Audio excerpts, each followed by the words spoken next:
अपने बीच भारतीय जनता पार्टी के वरिष्ठ नेता केंद्रीय विदेश मंत्री माननीय एस जयशंकर जी आपको संबोधित करेंगे। मेरा विनम्र निवेदन है माननीय जयशंकर जी से कि आपको संबोधित करें।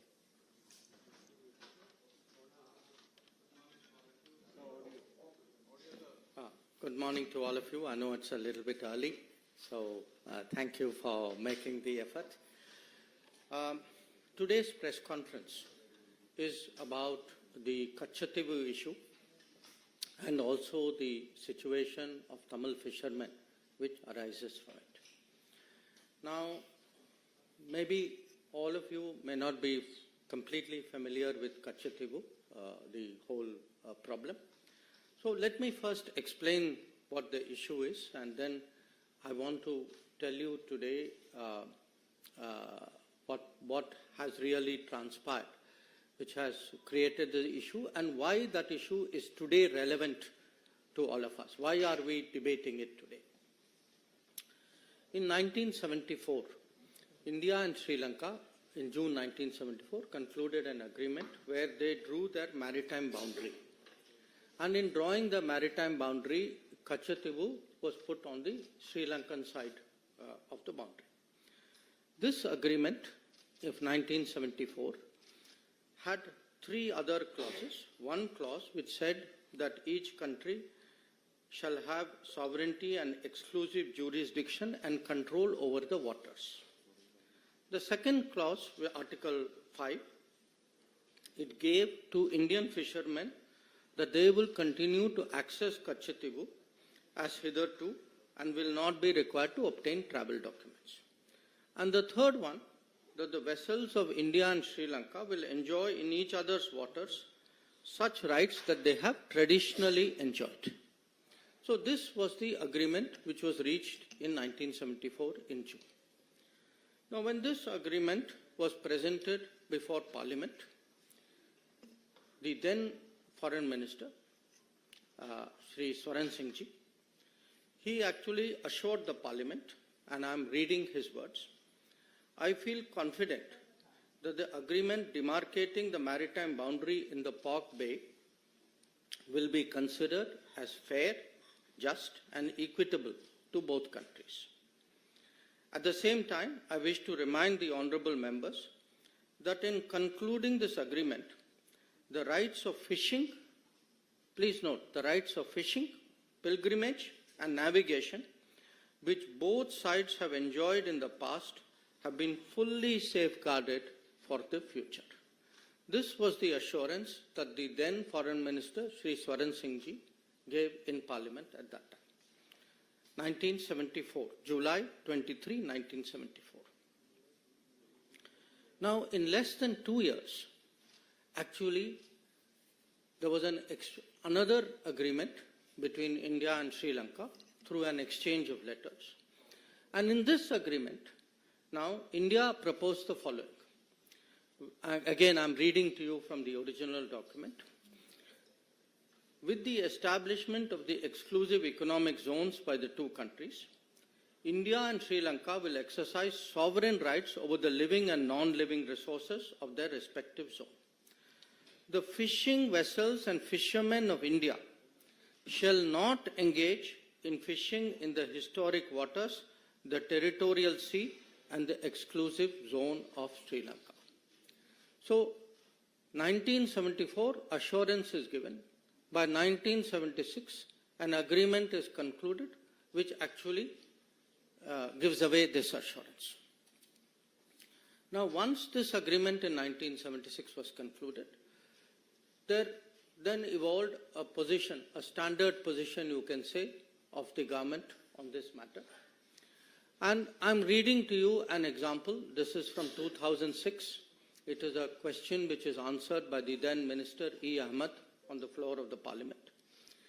And he says, Mr. Ahmed, the 1974 agreement on the demarcation of the international maritime boundary line between India and Sri Lanka, as also the exchange of letters of 1976 on this issue of fishing rights, stipulate that the fishing vessels and fishermen of India shall not engage in fishing in the historic waters, territorial seas and the EEZ of Sri Lanka.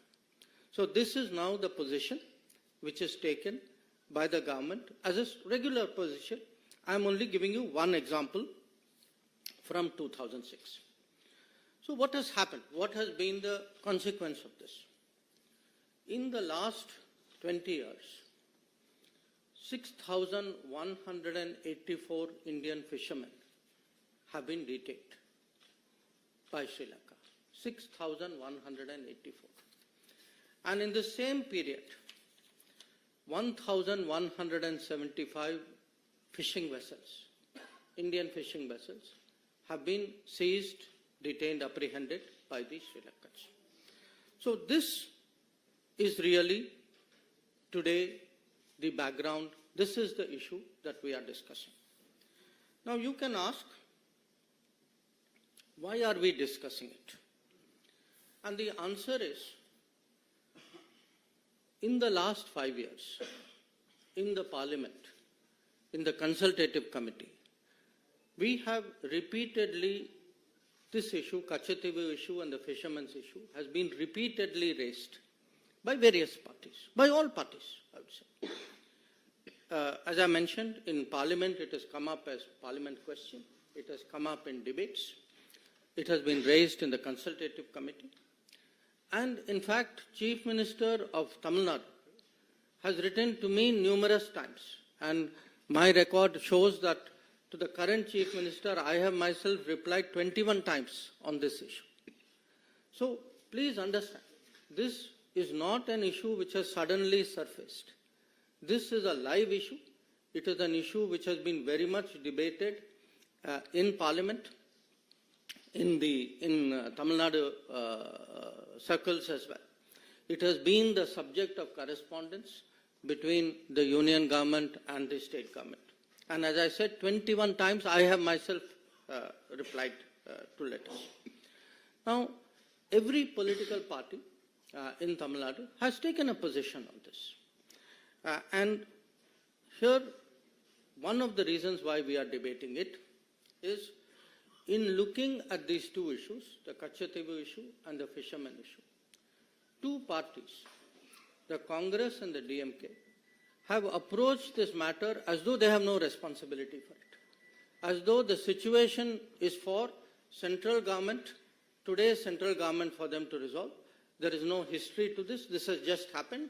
They are the people who are taking up the cause. That is the way they would like to project it.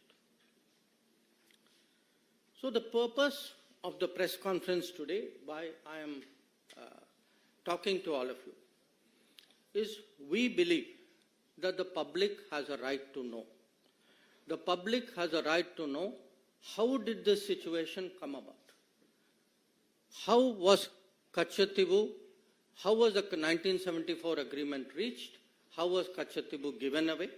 How was the fishing issue handled? Because please understand, the fishing issue actually emanated from a 1976 agreement. So there are two agreements we are talking about. So because these have been live issues, because they have been discussed earlier also in Parliament, two documents were sought from us as an RTI request. And these were provided. One was a document about Ministry of External Affairs, summary background note for the meeting of the Informal Consultative Committee in 1968 on this issue. And the second was a record of discussion of a meeting between the then Foreign Secretary and the then Chief Minister of Tamil Nadu, Honorable Kalaignar Karunanidhi, in June 1974. Now, the point today is, we know there are two agreements. We know there's a 1974 agreement. We know there is a 1976 agreement. We know who did this. How has the situation arisen? What we do not know is who hid this, who has been party to it, what has been concealed from the public, and we believe it is the right of the public today to know how did this situation come about. Now, with regard to the Katchatheevu issue itself, there have been claims and counterclaims. India had its arguments. Sri Lanka had its arguments. In fact, in one of the two documents, both documents actually, but one has more detail than the other, these claims have been spelled out in some detail. India's claim is mainly that the Katchatheevu island belonged to the Raja of Ramnath, and that he had it from the time that East India Company assigned it to him. It was part of his zamindari rights, and these rights also included fishery, and also that later on these rights moved from the Raja of Ramnath to the Madras government. The second argument was that during after independence, for many years, Indian customs regularly went to Katchatheevu, and this was not obstructed. And the Indian view also was that there was absence of any documentary evidence to show that Sri Lanka had an original title to Katchatheevu. So these were largely the Indian arguments. The Sri Lankan argument, which also this document, which has been obtained under RTI, has released, was that according to them, they have records which go back to the 17th century, and that they also feel there were some conferences where which looked at their claim in a more positive manner. This is their claim. Now, what actually happened on Katchatheevu was, after both India and Sri Lanka became independent, there were issues between the military of the two countries about using this island. And that's how this issue actually came up as an issue between the governments. And from the 1960s, this issue picked up. And it was particularly discussed. There were many discussions, but I think the most important one was a discussion in 1974, few months before the Katchatheevu agreement was done, when the then Sri Lankan Prime Minister, Sirimavo Bandaranaike, came and met Indira Gandhi ji, who was then Prime Minister of India. So this broadly is the issue. These are the claims. But as I said, we know who did it. We are today looking and discussing who hid it. Now, in all of this, whenever there is a territorial dispute, it is natural that there is a request. You take a legal view of what is the claim. So at this time, the legal view was actually originally sought from the then Attorney General of India, Shri M.C. Setalvad. Many of you would be familiar. He was a very famous person. He was a legal luminary. Now, it's very interesting. Shri Setalvad gave his legal opinion as the Attorney General in 1958. In that opinion, he says, the matter, and I'm reading from it, the matter is by no means clear or free from difficulty, but on the assessment of the whole evidence, it appears to me that the balance lies in favor of concluding that the sovereignty of the island was and is in India. So this is the opinion of the then Attorney General. In fact, he not only mentions that, he also says, because please note, he says that the matter is by no means clear. He says whatever is agreed, it can also be limited by custom or treaty, and therefore Mr. Setalvad suggests that it may be possible for India to contend that there exists a right by custom in the Indian fishermen to fish in the territorial waters of the island. So essentially, the Attorney General is saying that the balance of the balance is something which goes in favor of India. But even if it doesn't, there is still a case. There is still a case to insist on fishing rights, access of Indian fishermen to this, to the waters of this island. Now, interestingly, other than the Attorney General, you know, the Ministry of External Affairs also has a legal department. So we had a gentleman there at that time called Dr. K. Krishna Rao. He was a very eminent person dealing with international law. And Mr. K. Krishna Rao also takes a very interesting view. He says, I'm not suggesting that we have no case at all, but I submit that our legal case in this connection may be used to obtain fishing rights around the island. So what we have essentially is, you have the main legal people, and please bear in mind, we are talking 1958 and 1960.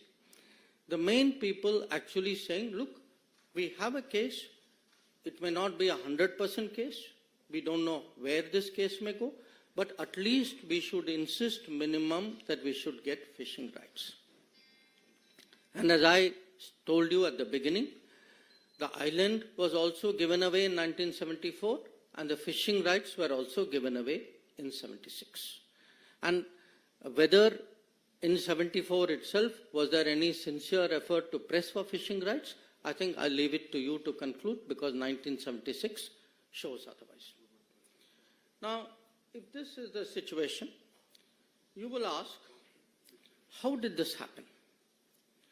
Now, how did this happen has many aspects to it. One, and perhaps to me the most basic, I would say recurring one, is actually the indifference shown by the central government, by the prime ministers of the day then, about the territory of India.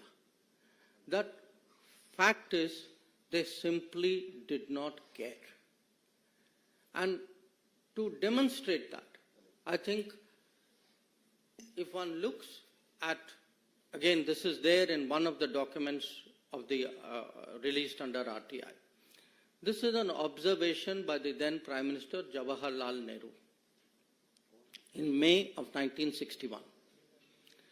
He says, he writes, I attach no importance at all to this little island, and I would have no hesitation in giving up our claim to it. I do not like matters like this pending indefinitely and being raised again and again in Parliament. So, to Pandit Nehru, this was a little island. It had no importance. He saw it as a nuisance. Why are people bringing it up again and again in Parliament? So, for him, the sooner you give it away, the better. Now, you can say, okay, this was Pandit Nehru's view. Now, I want to read to you. Actually, this was not just Pandit Nehru's view. This view continued on to Indira Gandhi ji as well. So, it's very interesting. If one goes through the records of Parliament, we are now looking, I'm fast forwarding it to the time when Katchatheevu agreement is done. There is a member of Parliament called G. Vishwanathan from Tamil Nadu. And he says, this is I'm quoting from Parliament records, we are worried about Diego Garcia, thousands of miles away from Indian territory, but we are not worried about this small island. When we speak of it, the Prime Minister, he's talking about Indira Gandhi ji, the Prime Minister is said to have remarked in the AICC meeting that this is a little rock. I am reminded of those days when Pandit Nehru called about our northern boundary as a place where not a blade of grass grew. I would like to remind the Prime Minister that after this historic statement by Prime Minister Nehru, Pandit Nehru never regained the confidence of the country. This is going to happen to the Prime Minister when she says this is only a little rock and that there is nothing to worry about the territories of our country. So, as you can see, this is not just one Prime Minister, whether it was Pandit Nehru or whether it was Indira Gandhi. This very dismissive attitude, this little rock, this small island of no importance, this was the historic Congress attitude towards Katchatheevu. Now, again, please don't think it's an individual view. This was actually, in a way, had seeped into the party thinking. So, I will give you another example of it. Same time, there was a very well-known Congress leader, all of you are familiar with his name, he was from Delhi, called HKL Bhagat. Now, HKL Bhagat is reacting in the same Katchatheevu debate. So, he says, and I'm quoting from the parliamentary record, he says, my honorable friend from the DMK was just now talking about Katchatheevu, the island. It appears to me that the DMK thinks that probably they can desperately cling to this issue and survive in Tamil Nadu. The Jaishankar at one time thought they could survive by clinging on to Kutch, but they failed. The DMK is also bound to fail because people of India and the people of Tamil Nadu are mature enough to see that it is in the interest of India, a big and great country, to keep her neighbors, particularly her small neighbors, satisfied. So, please appreciate today how strong, how deep, how pervasive this thinking was. For them sitting in Delhi, this island, this small rock, this island of no importance, this did not matter. It was an inconvenience to be given away so that they, in their minds, could actually not just have good relations with a neighbor. They found it irritating, it was coming up in parliament. For them, it was a headache. So, they saw the territory of India. And when someone says Jaishankar also had the same view, yes, there were parties for whom every millimeter of Indian territory mattered. Apparently, there were parties to whom even large tracts of Indian territory, as we saw in Aksai Chin, did not matter. Now, so far, I have spoken about what was the approach of the central government and of the Congress party. But you have to ask yourself, would it have been possible if there was no connivance at the state level? Now, since 1974, we have heard protestations from the state government, then state government, from the DMK. As I pointed out, I get so many letters even now from the Chief Minister of the DMK. So, I want to now turn the focus to the second document of the RTI. This is a document which is a record of a meeting on 19 June 1974, which is held in Fort St. George, the Secretariat, Tamil Nadu Secretariat conference room, where the Foreign Secretary, accompanied by the Director of the Historical Division, he calls on the then Chief Minister of Tamil Nadu, Kalaignar Karunanidhi, and present there are the Tamil Nadu Chief Secretary, gentleman called P. Sabanayakam, and the Home Secretary, a gentleman called S.P. Ambrose. Now, I want to share with you the relevant part of this, because this will now answer the question, not just the question who did it, but the question who hid it also. After the exchange of courtesies, Foreign Secretary, recalling the talks he had in New Delhi with the Chief Minister in 13th October 1973. So please note, we are talking 19 June 74. So talks have been going on between the Foreign Ministry, Union Government and the Chief Minister from 1973. So, recalling 13th October 1973 and with the Chief Minister, Secretary and other officials of Tamil Nadu in Madras on 14th October 1973, before the Indo-Sri Lanka official level talks in Colombo on 15-16 October 1973. So, the key point is, 1 year before the Katchatheevu agreement, already then Union government and then state government led by DMK were already, the Chief Minister, up to the level of Chief Minister, were already discussing this agreement, and they are discussing this agreement before they actually go into talks with Sri Lanka. Now then it says, Foreign Secretary said, the purpose was to keep the Tamil Nadu government fully informed. Please note these words, fully informed of the developments in the talks with Sri Lanka and get the benefit of the views and negotiations of the Tamil Nadu, views and suggestions of the Tamil Nadu authorities. So this is actually the truth. The truth is, for a party which has been saying, how was Katchatheevu given away? How was state government not consulted? How could the union government have done this?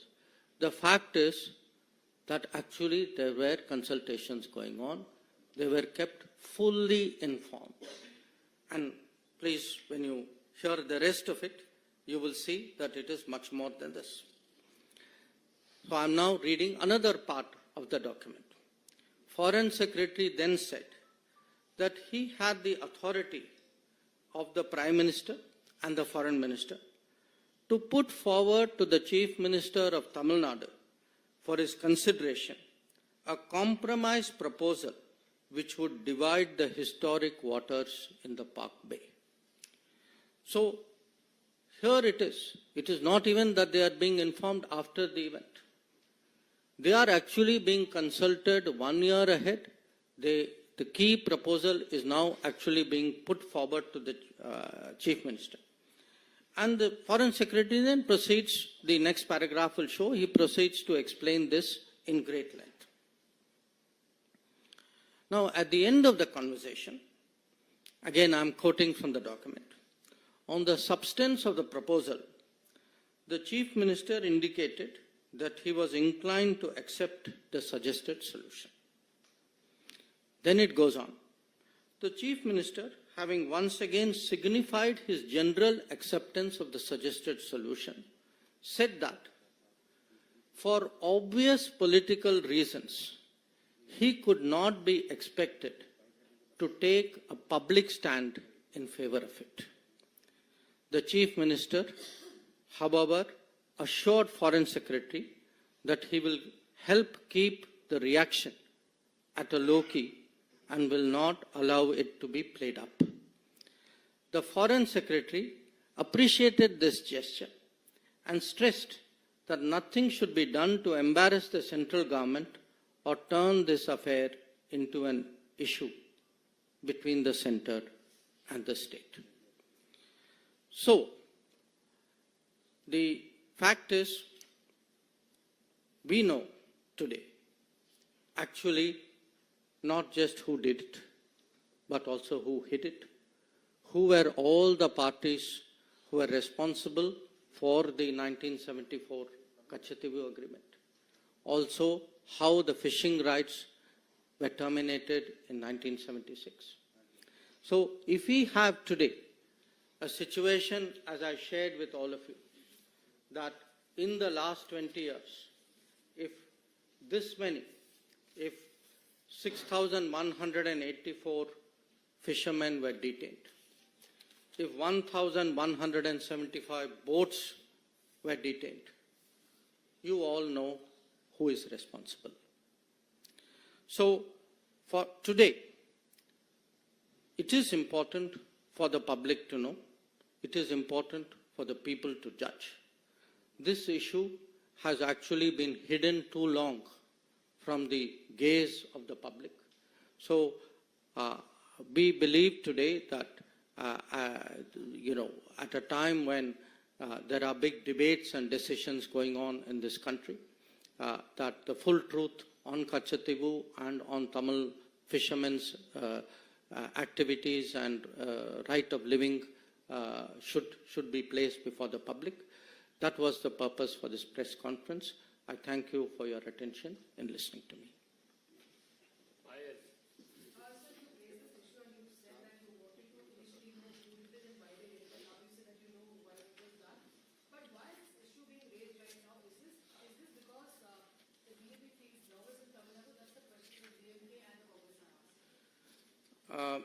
Payal, no, I don't think it is a question of feeling nervous. On the contrary, I think anybody who has seen the Prime Minister's road shows will see the upsurge and the enthusiasm in Tamil Nadu.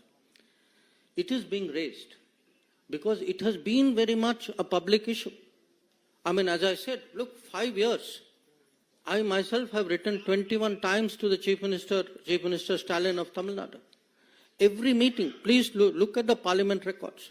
Anything, there was a discussion even on an anti-piracy legislation. The DMK members stood up immediately and said, Katchatheevu, Tamil Nadu fishermen, we support it. But they should take responsibility for the actions of, their leader and their party and the state government which they led. And so should the Congress. I mean, if their policies, their conscious decisions and things which they had as a deal between them, if this deal led to this situation, they should own up to it. And why am I bringing it up? I am bringing it up today because fishermen are still being detained. Boats are still being apprehended. Issue is still being raised in Parliament. But it's being raised in Parliament by two parties who actually did it and say, oh, I had nothing to do with this. So I think the truth must come out.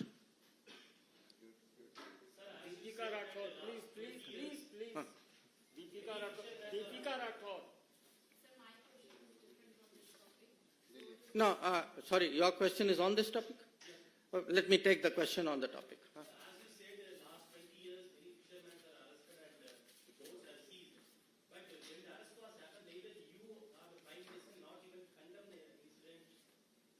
No. Excuse me.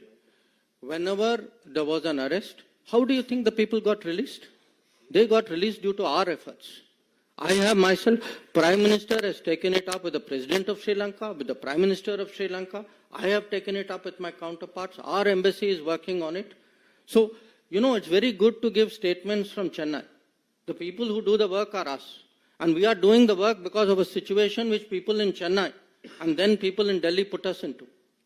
So this is not a question of condemning it. We are the people who get the fishermen released. We are the people who got the boats back. So let's get the record straight. So please.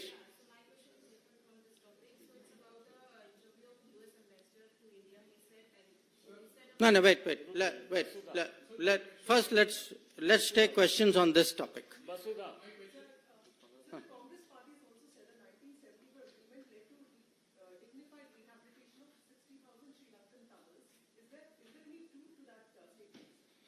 I think if you look at the 1974 agreement, that agreement there's nothing in that agreement which shows that there is any other benefit other than what is there in the agreement. See, what is very troubling? What is troubling is, okay, there was a 1974 agreement. You know the controversy about that. You all know that this matter has gone to Supreme Court. It is sub judice out there. Then, after giving assurance in 1974 that nothing has actually changed, in less than 2 years, actually the fishing rights change. Okay. Then, now two things have happened. After that, to pretend that I have nothing to do with this, that, somehow the government of the day has to deal with it. I mean, this gentleman is asking me, why Prime Minister and you have not condemned it. Look at the people who created the problem in the first place. They are washing their hands of it as though they had nothing to do with it. We are the people who today are facing the consequences and trying to help the fishermen of Tamil Nadu. Sir, the economic impact, almost 50 years, 48 years to be precise, since actually this happened, this deal was signed. What has been the economic impact? And you have already talked about the boats and the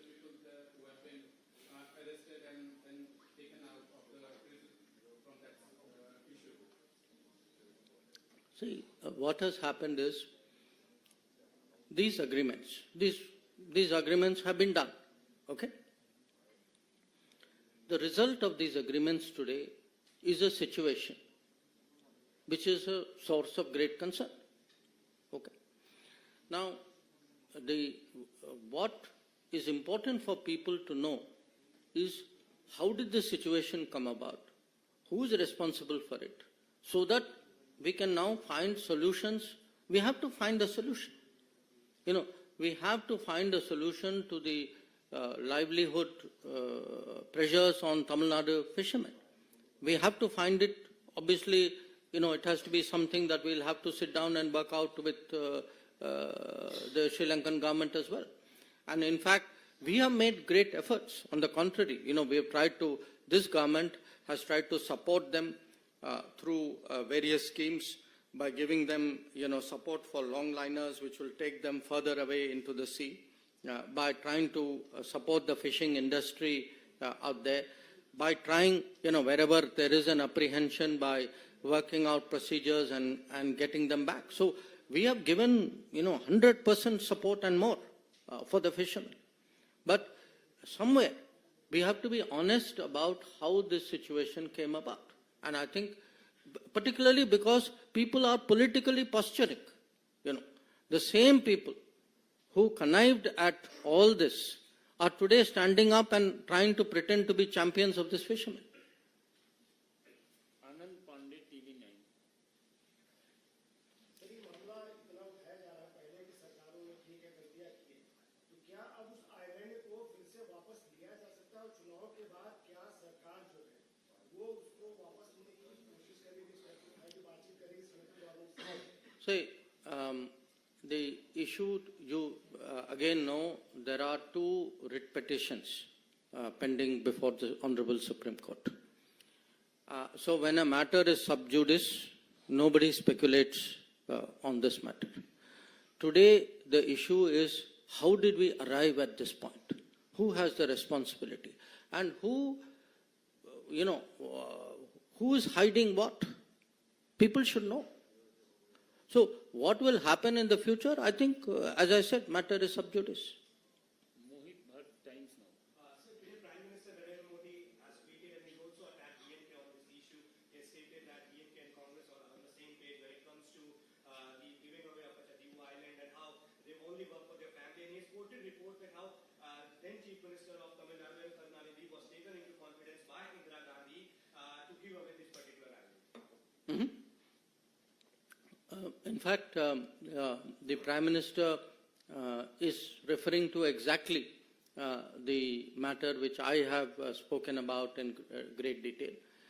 The question of, the meeting which took place in June, the continuous contacts and the full information which was given to Tamil Nadu government from 1973 onwards. The fact that they were consulted before the official talks took place with Sri Lanka. The fact that the Chief Minister was asked whether what was called the compromise solution was placed before him. The fact is he gave his assent to it. So all this is today a matter of public knowledge. So the reality stands, in the glare of sunlight, that the right to information has shown to the people of Tamil Nadu that actually the DMK very much connived with the Congress party in 1974 and thereafter in creating the situation which has happened. Sir, I was to say, why the then Chief Minister Karnataka accepted to give the rights of Katchatheevu to Sri Lanka? Is there any political pressure or is there any reason? You should ask DMK that question, no? Sir, do we have any updates on the number of Indians still left in the Russia-Ukraine war zone? In what? Oh, okay. So this is not. I'll come to your question. Anybody else on this question? Piyush Mishra हाँ. Piyush Mishra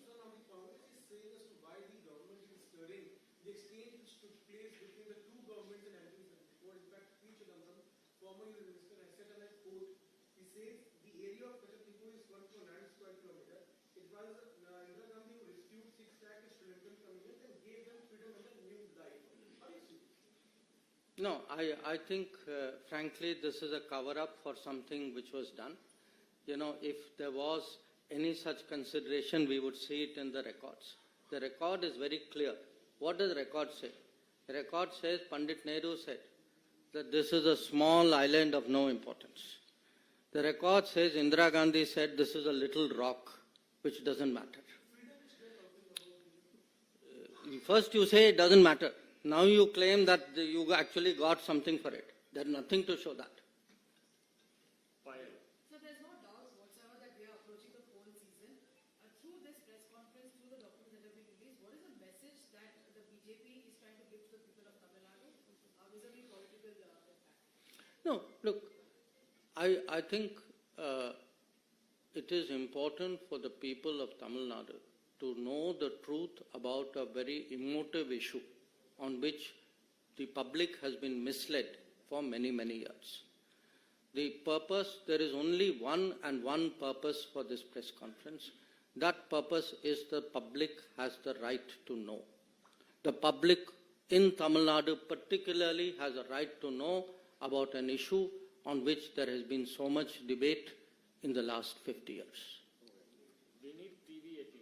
sir आपने बहुत अच्छे से इस मुद्दे को कच्छातीवु का जो मुद्दा था उसे समझाया, लेकिन अब बीजेपी क्या चाहती है? कच्छातीवु को वापस भारत में ले लेना चाहिए। बीजेपी का क्या चाहती है? I have already answered that question.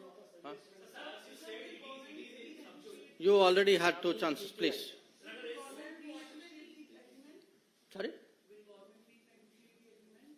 I think all of you are asking what I have already answered. The matter is sub judice before the Honorable Supreme Court. So let us do one thing. I think two of you had different questions. First she asked first. Please allow me.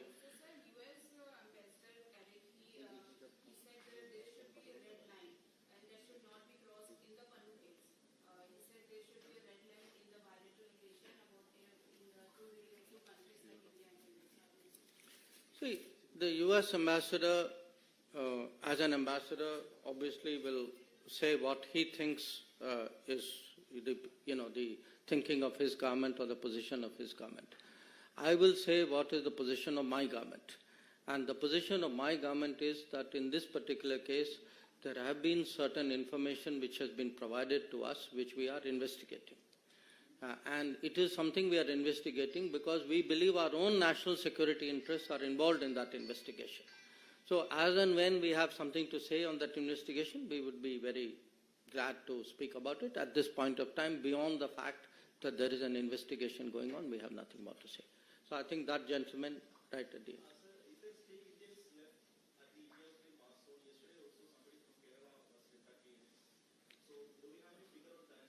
You know, I had the Ukrainian foreign minister in Delhi just 2 days, 3 days ago. And my understanding is, yes, there are some Indians, there are some people who are working there, some people who are studying there. There are different people who are doing different things. So there are some people who have chosen to go back. Again, I want to say, you know, we had given advisories asking people not to put themselves at risk. I mean, that is our duty as a government. But there are people who have chosen to go back. But if there is any situation, see, the Modi Sarkar, through its entire record, wherever any Indian is under any trouble, we have always made it a point to ensure their security. So if there is somebody in a situation, my advice would be they should reach out to the embassy, and I'm sure the embassy would respond. Sorry? Yeah, I'll end with that. I think in that case, we have taken it up very, very strongly with the Russian government, and we are trying to get all these people back to India safely. Sir, the ambassador also said in the same interview about the 1 minute. amount of resources. You know, the MES spokesman does his weekly press conference. Please let him earn his salary also. So I think today the purpose of my press conference was on one issue. And once again, I thank you all for making the effort to come in the morning.